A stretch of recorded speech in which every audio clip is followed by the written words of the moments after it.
नमस्कार साथियों, आप सभी का हार्दिक स्वागत अभिनंदन एक बार पुनः आपके अपने यूट्यूब चैनल पर। साथियों, एलटी चयनित छात्रों की जो साक्षात्कार सीरीज मेरे चैनल के माध्यम से चलाई जा रही है, जिसमें अभी तक बहुत सारे लोगों ने अपने अनुभव एक्सपीरियंस शेयर किए हैं आप लोगों के बीच में। क्या कुछ उनकी रणनीतियाँ रही है, क्या कुछ उन लोगों का संघर्ष रहा है, वो सभी उन्होंने आपके बीच में साझा किया है, शेयर किया है। इसी साक्षात्कार सीरीज की इस कड़ी में आज हमारे बीच में छोटे भाई देवेंद्र कुमार जी हैं, संस्कृत विषय के चयनित अभ्यर्थी हैं और एक प्रेरणादायक संघर्ष इनका भी रहा है साथियों विगत 1-2 सालों से। तो हम जानते हैं देवेंद्र कुमार भाई से कि उनकी क्या रणनीति रही एलटी एग्जाम क्रैक करने को लेकर के, और क्या कुछ उन्होंने ऐसी रणनीति अपनी बनाई, क्या कुछ उन्होंने सोचा है जो आज वो सेलेक्टेड कैंडिडेट की लिस्ट में शामिल हैं और यहाँ पर अपने अनुभव साझा कर रहे हैं।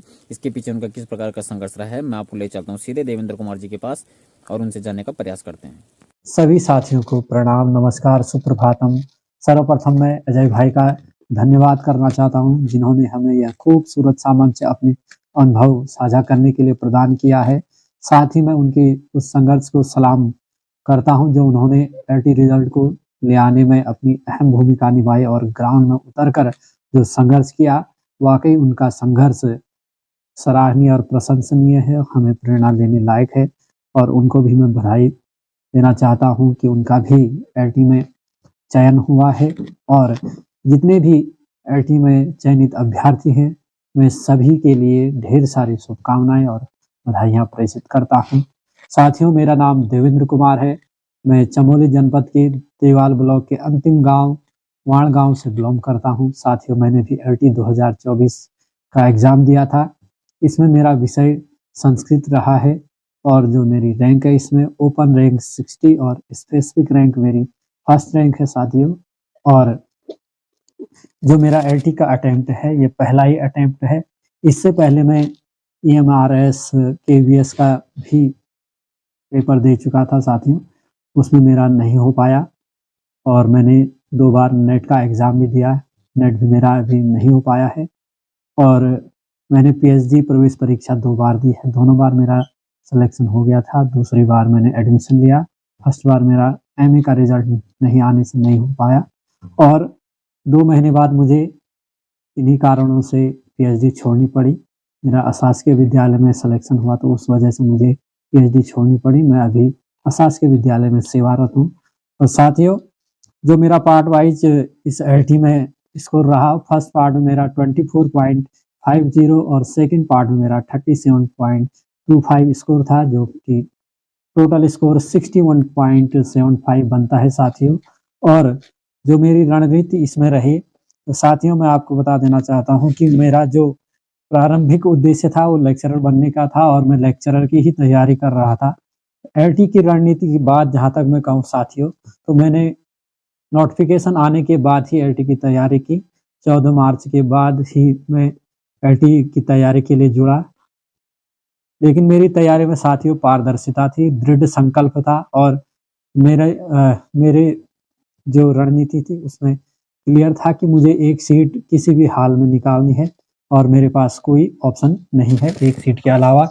और साथियों, हमारी जो संस्कृत में वैकेंसी थी वो कुल 18 पद पूरे उत्तराखंड में थी, जिसमें हमारी स्पेसिफिक कैटेगरी में केवल एकमात्र सीट थी। तो मुझे एक सीट और 8 ओपन सीट पे फाइट करना था और मैंने सोच लिया था कि एक सीट मैं यहाँ से निकालूंगा। और साथियों, इस दौरान मैंने अपना टाइम मैनेजमेंट एकदम सही रखा और समय को अनुशासन बना करके मैं आगे चला। और मैं नियमित लाइब्रेरी जाता था और नियमित 6 घंटे भी सोता था, क्योंकि नींद भी बहुत ज़रूरी है। नहीं तो आपको लाइब्रेरी में बार-बार नींद आती है या जब भी पढ़ते हो नींद आती है, तो कम से कम 6 घंटा मैं ज़रूर सोया।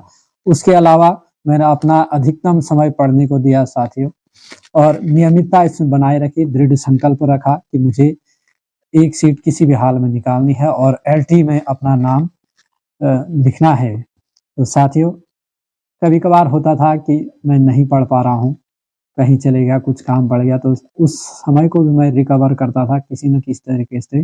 रात तक सोने से पहले कुछ न कुछ अतिरिक्त पढ़कर उस दिन का अपना सिलेबस मुझे कंप्लीट करना होता था।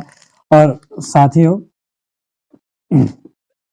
जो मेरा इसका अगला question syllabus change syllabus change संबंधी मुझे कोई दिक्कत नहीं हुई, क्योंकि मैंने पहली बार ही पढ़ा और सिलेबस चेंज होने के बाद ही पढ़ा, तो मुझे इससे खासा फ़र्क नहीं पड़ा, बल्कि मुझे खुशी हुई और मुझे इससे प्रेरणा मिली कि सभी के लिए अब मैदान साफ है, सभी एक जैसे हैं, सभी को तैयारी शुरुआत से करनी है, तो मैं भी करूँगा, तो इसमें मेरे चांस हैं, तो ये मेरे लिए बड़ी समस्या नहीं थी।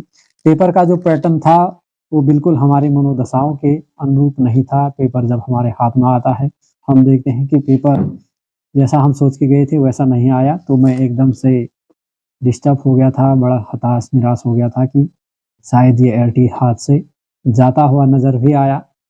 फिर मैंने सब्जेक्ट को देखा और सब्जेक्ट को देखने के बाद जो डर था वो थोड़ा कम हुआ, थोड़ा हिम्मत बनी, क्योंकि सब्जेक्ट हमारा अच्छा आया था और सब्जेक्ट को मैंने अच्छे से दिया। 46 क्वेश्चन मैंने अटेम्प्ट किए।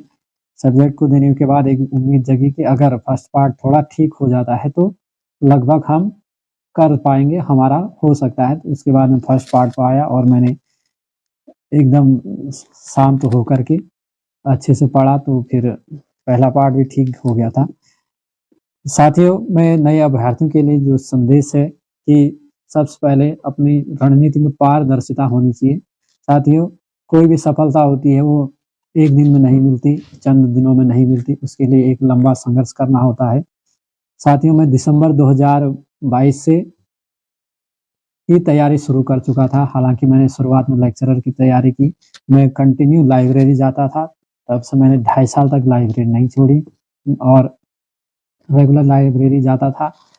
मेरे पास ऑनलाइन कोचिंग भी थी, मैं ऑफलाइन कोचिंग भी जाता था और उसके साथ-साथ प्रैक्टिस सेट भी मैंने लगाए थे। तो लगभग 1.5 साल तक मैंने लेक्चरर की तैयारी की और उस दौरान मैं प्रैक्टिस सेट भी लगाता था और कोचिंग भी जाता था। लाइब्रेरी मैंने कभी नहीं छोड़ी। संडे को भी मैं लाइब्रेरी जाता था प्रतिदिन।